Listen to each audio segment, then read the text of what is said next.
Halo semua, perkenalkan kami dari kelompok 1. Adapun anggota-anggota kelompok 1 yaitu yang pertama ada Ahmad Fahmi, yang kedua ada Ayu Tri Lestari, yang ketiga ada Maisy Angelin, dan yang terakhir yaitu saya sendiri yang keempat ada Regina Cahya Chandra Dinata. Di sini kami akan membahas materi tentang entrepreneurship dan business planning. Poin-poin yang akan kami bahas yaitu poin pertama tentang business plan atau planning, poin kedua tentang risk atau resiko bisnis, poin ketiga tentang market entry atau strategi pemasaran, poin keempat tentang competing atau analisis persaingan, poin kelima tentang creating yaitu membicarakan tentang keuntungan dan kerugian membuat bisnis.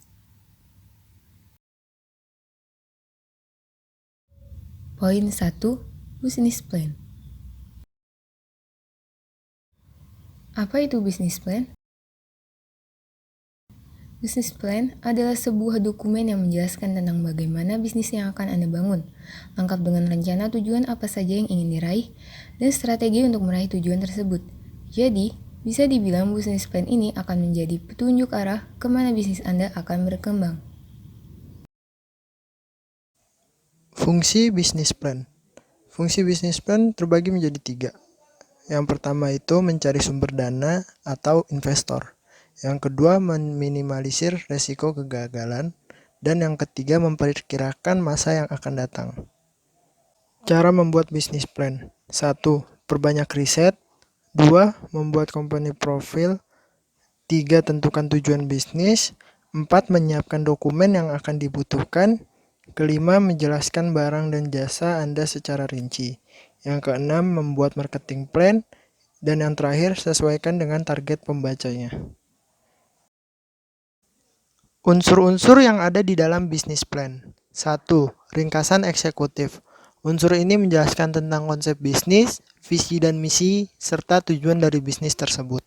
2. Latar belakang perusahaan, yang menceritakan mengenai data perusahaan, siapa saja yang menjalankan bisnis, hingga struktur organisasinya. 3. Analisis pasar. Serta marketing juga menjadi unsur yang harus dimuat dalam rencana bisnis. Unsur ini mencakupi strategi pemilik bisnis untuk memasarkan produk ke publik. 4. Analisis produksi, yang berisi tentang sistem operasi dari bisnis. Sistem operasi bisnis ini adalah runtutan alur produksi, mulai dari pembelian bahan dasar produk hingga distribusinya, dan proses penagihan transaksi dengan konsumen. 5. Analisis SDM, menjelaskan mengenai kompetensi orang yang dibutuhkan untuk menjalankan bisnis. 6. Analisis keuangan, sebagai proyeksi pendapatan serta pengeluaran bisnis juga harus tertera pada bisnis plan. 7. Rancangan pengembangan usaha, menjadi unsur selanjutnya dari bisnis plan dan menjadi aspek yang paling sering dijadikan bahan pertimbangan utama investor. Alasannya, karena unsur ini menunjukkan keseriusan pemilik bisnis menjalankan usaha dan rencana keluar dari bisnis.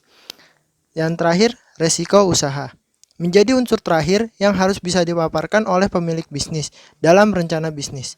Tak hanya berisi tentang identifikasi atas resiko dari bisnis, perancang bisnis plan juga harus bisa menjelaskan tentang cara menangani potensi buruk tersebut. Jenis-jenis bisnis plan. 1. Startup business plan. Startup business plan memiliki kandungan produk atau jasa yang hendak Anda tawarkan pada publik. Evaluasi kompetitor, evaluasi pasar, tim marketing, berbagai faktor risiko, serta sistem manajemen yang nantinya akan diterapkan dalam startup business plan ini.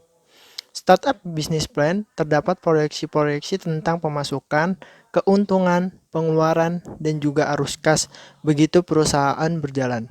Bisnis plan jenis ini terbilang cukup lengkap sehingga cocok untuk dipresentasikan kepada calon investor Anda. 2. Strategic business plan. Salah satu jenis bisnis plan yang menjelaskan tujuan atau objektif yang hendak diraih oleh perusahaan yang meliputi visi bisnis, pernyataan misi perusahaan, faktor kritis, strategi dalam mencapai tujuannya, serta jadwal penerapan strategi perusahaan. Strategic business plan ini mampu membantu pihak stakeholder dalam memahami tujuan perusahaan, sehingga mereka bisa ikut percaya dengan visi dan misi perusahaan. 3. Operation Business Plan. Salah satu bisnis plan yang dibuat khusus untuk pihak internal perusahaan saja. Di dalam dokumen ini tercantum perencanaan dan peraturan tentang operasional suatu perusahaan secara spesifik. Operation Business Plan juga memuat tanggung jawab bagi setiap pegawai yang bekerja di suatu perusahaan. 4. Development Business Plan adalah penjelasan lengkap terkait bisnis yang hendak dibangun. Di dalam bisnis plan ini terkandung seluruh kelengkapan terkait organisasi perusahaan, administrasi, serta pertanggungjawaban yang ditanggung oleh setiap karyawan. Untuk itu, dokumen ini bisa digunakan untuk pihak internal atau pihak eksternal.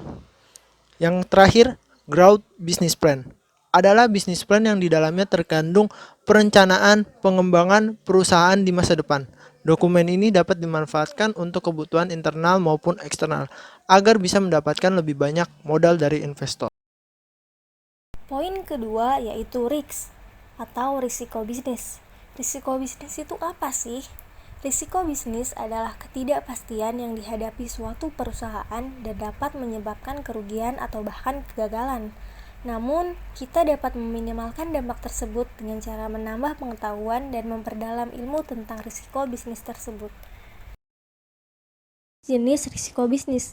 Dalam klasifikasi umum, risiko bisnis dapat berupa risiko strategik, risiko operasional, risiko kepatuhan, risiko finansial, dan risiko reputasional. Nah, yang pertama itu ada risiko strategik. Risiko strategik adalah risiko yang diakibatkan dari kurang matangnya strategi seseorang dalam menjalankan bisnis. Contohnya, bisnis Aqua yang dulu sempat tidak diterima pasar karena bisnisnya hanya menjual air yang ada di dalam kemasan. Namun sekarang, siapa yang tidak kenal dengan perusahaan tersebut? Kemudian, ada perusahaan ponsel dengan merek Siemens. Dulu, siapa sih yang gak kenal dengan merek ponsel yang satu ini? Namun, karena tidak menggunakan sistem operasi terbaru, merek ini pun mulai kehilangan pelanggan, bahkan hingga perusahaan mengalami kebangkrutan. Pada intinya, kita harus mempersiapkan strategi apa yang akan kita jalankan ketika atau akan membangun suatu bisnis, agar nantinya dapat berjalan di jalur yang benar dan dapat meminimalisir kerugian yang ditimbulkan. Kedua, yaitu risiko operasional. Risiko operasional adalah risiko yang berkaitan dengan kegagalan yang tidak diharapkan dan biasa terjadi dalam kegiatan sehari-hari suatu perusahaan. Contohnya, salah satu karyawan yang menulis dengan jumlah yang salah dalam sebuah cek atau pembukuan keuangan perusahaan. Angka yang ditulis harusnya 10 juta. Akan tetapi, kelebihan nolnya 1 dan yang tertulis menjadi 100 juta. Maka hal itu akan menyebabkan kerugian tentunya. Nah, beberapa hal yang dapat dicegah untuk mencegah risiko operasional tersebut adalah dengan menggunakan sumber daya manusia yang terlatih dan profesional dalam bidangnya. Ketiga yaitu risiko kepatuhan. Risiko kepatuhan timbul karena ketidakpatuhan terhadap undang-undang atau peraturan lainnya. Saat melanggar, perusahaan mungkin akan mendapatkan sanksi atau merusak kredibilitasnya. Dampak risiko kepatuhan sangat penting bagi beberapa industri yang sangat diatur seperti bank dan asuransi. Contohnya, di suatu daerah melarang kegiatan berbisnis yang bertema dengan permainan anak seperti PS atau PlayStation, karena dapat menyebabkan anak malas belajar. Jika tidak mematuhi peraturan daerah setempat, bisnis yang dijalankan tersebut akan merugi karena mendapat denda dari pemerintah setempat. Nah, solusinya yaitu, jika ingin membangun suatu bisnis, bangunlah secara bertahap dan pelajari tentang bisnis dengan masa depan yang panjang. Pelajari manfaatnya serta kerugian yang dapat ditimbulkan bagi masyarakat sekitar maupun kerugian lain yang sudah tertera pada hukum dan adat istiadat yang berlaku. Yang keempat yaitu risiko finansial. Risiko yang satu ini biasanya berhubungan dengan kerugian pemasukan perusahaan. Biasanya, risiko finansial mempengaruhi arus kas yang masuk dan keluar di dalam bisnis. Misalnya, kamu memiliki perusahaan yang sebagian besar pemasukannya berasal dari beberapa klien besar. Kemudian, mereka membayar produk kamu melalui sistem kredit jangka panjang. Melihat kasus tersebut, perusahaan kamu tentunya memiliki resiko finansial yang cukup besar. Jika ada beberapa klien yang tidak bisa membayar kredit tersebut, maka bisnis kamu akan mengalami masalah keuangan. Tentu risiko finansial adalah risiko yang termasuk sulit untuk dicegah, mengingat hal ini terjadi karena perubahan yang tidak dapat Anda duga sebelumnya. Tentu akan lebih baik jika sistem jual beli dilakukan dengan ketentuan yang lebih aman. Contohnya, menjual dengan kredit sebaiknya diamankan dengan jaminan dari pelanggan. Kelima yaitu risiko reputasional. Risiko yang baik harus dimiliki oleh setiap perusahaan.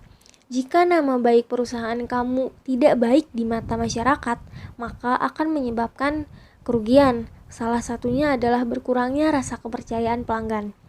Jika reputasi perusahaanmu hancur, tentunya kerugian yang dialami juga cukup besar. Contohnya, klien mulai ragu untuk berbisnis dengan kamu. Lalu, karyawan yang bekerja di perusahaan pun akan keluar. Nantinya, kamu akan kesulitan mencari karyawan dan pelanggan. Sebab, mereka sudah mengetahui reputasi perusahaanmu yang hancur dan tidak akan tertarik bergabung dengan kamu. Tips meminimalisir terjadinya risiko bisnis. Yang pertama itu ada mengidentifikasi risiko. Kamu bisa mengidentifikasi jenis-jenis risiko yang muncul, mulai dari sisi keuangan, produksi, pemasaran, dan lainnya. Hal ini bertujuan untuk mengetahui risiko yang sedang dan bakal terjadi di dalam bisnis kamu.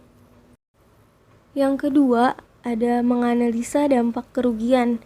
Setelah mengidentifikasi risiko bisnis, maka kamu juga harus menganalisa dampak terburuknya. Kamu bisa menganalisa risiko yang paling tinggi dan sering dialami.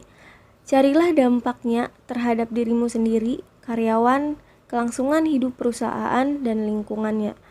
Yang ketiga, mengontrol risiko. Ada 4 sikap yang bisa kamu ambil. Yang pertama, risk avoidance.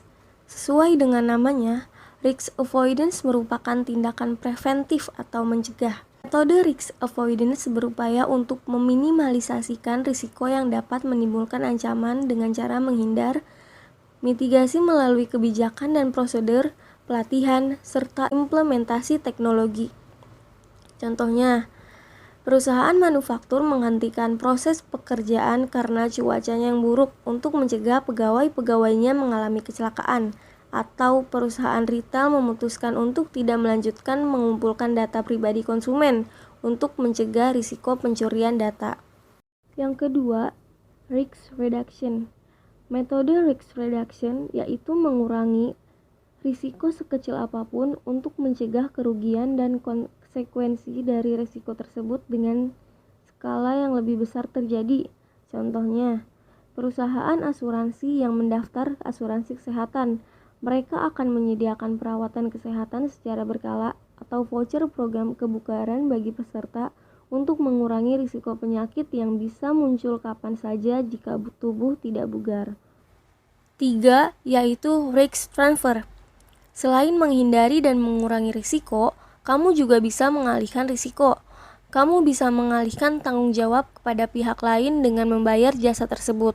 Contoh, jika kamu memiliki perusahaan barang pecah belah dan harus mengirimkannya ke tempat yang cukup jauh dan jalannya kurang memadai, daripada kamu sendiri atau karyawan sendiri yang mengantar, lebih baik kamu memilih membayar jasa pengantar yang memiliki asuransi barang pecah belah.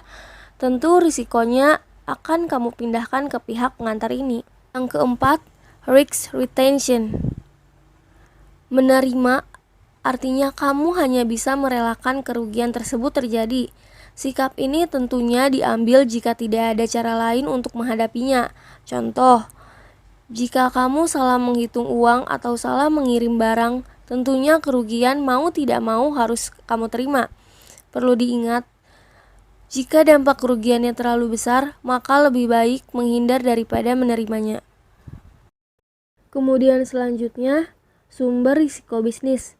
Risiko atau ketidakpastian dapat muncul dari faktor internal maupun eksternal. Risiko internal timbul dari dalam organisasi. Ini terjadi selama proses reguler dan berasal dari kombinasi faktor fisik, teknis, dan manusia. Jenis risiko internal ini dapat dikendalikan dan dalam beberapa kasus dapat dihindari atau dikurangi. Contohnya, kelalaian di tempat kerja dan mesin produksi yang sudah usang. Selanjutnya, risiko eksternal datang dari luar perusahaan. Perusahaan tidak memiliki kendali atasnya. Mereka hanya dapat beradaptasi dan mengurangi paparan mereka terhadap perusahaan. Contohnya, terjadi bencana alam, pandemi, dan perubahan iklim. Poin yang ketiga yaitu market entry atau strategi pemasaran. Di sini kita akan membahas strategi untuk meningkatkan penjualan serta cara menerapkan market entry strategy. Market entry strategy. Market entry lebih dikenal sebagai bagian dari strategi pemasaran adalah strategi yang dilakukan oleh perusahaan untuk memasuki segmen pasar yang baru bagi produknya sesuai target market yang diinginkan. Kemudian kita akan membahas bagaimana strategi pemasaran untuk meningkatkan penjualan. Yang pertama yaitu dengan melakukan segmentasi pasar. Klasifikasikan dan buat segmen pasar yang jelas dari produk tersebut, apakah sasarannya kalangan kelas atas, kelas menengah, atau kelas bawah. Yang kedua yaitu positioning. Lakukan positioning menurut segmen pasar yang dituju agar target market tidak terlalu lebar sehingga bisa fokus mengalahkan kompetitor. Positioning juga bertujuan agar brand lebih melekat di dalam benak konsumen. Yang ketiga, kenali konsumen. Kenali profil konsumen dengan baik agar mengetahui apa yang sebenarnya mereka inginkan dari sebuah produk. Dengan mengenali konsumen, seperti kebiasaan dan tingkah laku, kita bisa memberikan pelayanan yang tepat. Yang keempat, memilih lokasi strategis. Pilih lokasi yang tepat sesuai dengan target market atau sasaran pasar yang hendak dituju. Lokasi strategis akan membantu konsumen lebih mudah menemukan bisnis yang kita pasarkan. Yang kelima, buat promosi yang bagus dan semenarik mungkin. Berikan promosi yang menarik agar konsumen yang awalnya tidak ingin membeli menjadi berminat. Promosi bisa diberikan dalam bentuk diskon, cashback, ataupun bonus. Yang keenam, menjalin hubungan yang baik dengan konsumen. Lakukan pelayanan terbaik pada konsumen agar mereka puas dan akan memberikan feedback positif bagi produk yang kita pasarkan. Dan tentunya menjaga hubungan baik dengan konsumen merupakan salah satu cara menjadikan mereka loyal pada produk yang kita pasarkan. Setelah membahas strategi untuk meningkatkan penjualan, selanjutnya kita akan membahas cara menerapkan market entry strategy. Yang pertama, membeli perusahaan lain. Perusahaan menempuh cara ini karena dianggap lebih mudah dalam menjalankannya dan lebih cepat mendapatkan hasilnya. Cara ini akan dipilih jika kondisinya sebagai berikut, yaitu perusahaan pembeli sebelumnya tidak mengetahui seluk-beluk di bidang industri dari perusahaan yang dibeli. Lalu, lebih menguntungkan karena bisa lebih cepat masuk ke segmen pasar yang telah dikuasai oleh perusahaan yang dibeli tersebut. Dan terdapat beberapa hambatan yang dialami oleh perusahaan untuk memasuki segmen pasar yang baru, seperti kesulitan mendapatkan bahan mentah, pendistribusian yang sulit, dan biaya pembuatan iklan yang mahal, dan sebagainya. Yang kedua, mengembangkan potensi dalam perusahaan atau internal development. Sebaliknya, ada juga perusahaan yang ingin mengembangkan potensi yang telah dimiliki untuk memasuki segmen pasar yang baru. Cara ini ditempuh dengan melakukan research dan development untuk meningkatkan kepemimpinan perusahaan. Yang terakhir, melakukan kerjasama dengan perusahaan yang lain. Selain kedua cara yang tadi, ada juga perusahaan yang lebih memilih untuk melakukan kerjasama dengan perusahaan lain. Di dalam kerjasama tersebut, nantinya risiko maupun keuntungan yang ada akan ditanggung bersama-sama. Selain itu, masing-masing dari perusahaan tersebut akan memberikan sumber daya dan skill yang mumpuni. Poin keempat, competing atau bersaing. Kita akan membahas tentang analisis persaingan dan langkah-langkah meneliti persaingan. Dalam pembahasan competing atau yang kita sebut bersaing dalam bahasa Indonesia, kita akan membahas analisis persaingan. Apa itu analisis persaingan? Analisis persaingan merupakan riset strategis secara khusus mengumpulkan dan menganalisis data-data tentang bisnis para kompetitor. Langkah-langkah untuk meneliti persaingan. Yang pertama, mengidentifikasikan 10 besar kompetitor bisnis kita. Dalam riset persaingan, tentu kita perlu mengidentifikasi pesaing. Jadi, di tengah pemasaran dan penjualan produk secara digital, kita mungkin bersaing dengan belasan hingga ratusan bisnis yang menyasar target konsumen serupa. Tidak terlalu sulit untuk mengetahuinya, yaitu seperti dengan Google. Google merupakan research yang dapat diandalkan. Yang kedua, kenali konten yang dipublikasikan oleh pesaing. Setelah mengetahui dengan siapa kita bersaing, segera kenali konten seperti apa yang mereka publikasikan. Jenis konten apa yang menjadi fokus kompetitor, mungkin blog, YouTube, atau podcast.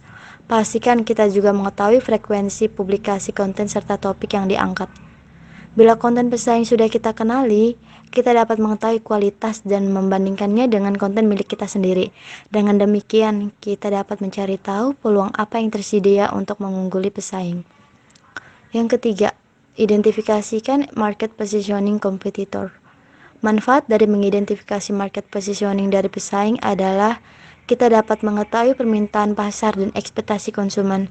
Amati website pesan atau kampanye yang dilakukan pesaing. Pastikan juga kita bisa memperoleh jawaban dari beberapa pertanyaan seperti apa yang sebenarnya konsumen beli dari pesaing, apakah harga, pengalaman, atau apa. Bagaimana pesaing melakukan diferensiasi produk dari persaingan pasar, apa fitur dan manfaat yang mereka tonjolkan dari produk atau jasa mereka. Dalam opini pesaing, apa yang membuat produk dan jasa mereka unik.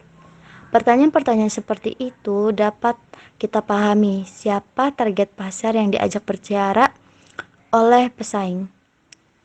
Kita juga bisa memosisikan diri di pasar. Kedua hal tersebut penting agar kita dapat menyusun strategi bagaimana kita akan memosisikan diri dan berkompetisi di pasar. Yang keempat, analisis pengalaman dan kepuasan konsumen. Bisnis pasti memiliki satu dari beberapa kanal seperti website, media sosial, atau akun e-commerce. Maka dari itu, kita perlu menganalisisnya untuk mengetahui pengalaman yang dirasakan konsumen. Desain foto, hingga cara pesaing mengkomunikasikan produk atau jasanya perlu kita analisis. Jadi, kita dapat merasakan pengalaman konsumen saat berkunjung ke situs tersebut. Di samping pengalaman konsumen, kita juga perlu menganalisis kepuasan konsumen. Jangan lewatkan dan simpulkan beberapa citra pesaing di mata konsumen. Kelima, identifikasi bagian yang perlu diperbaiki.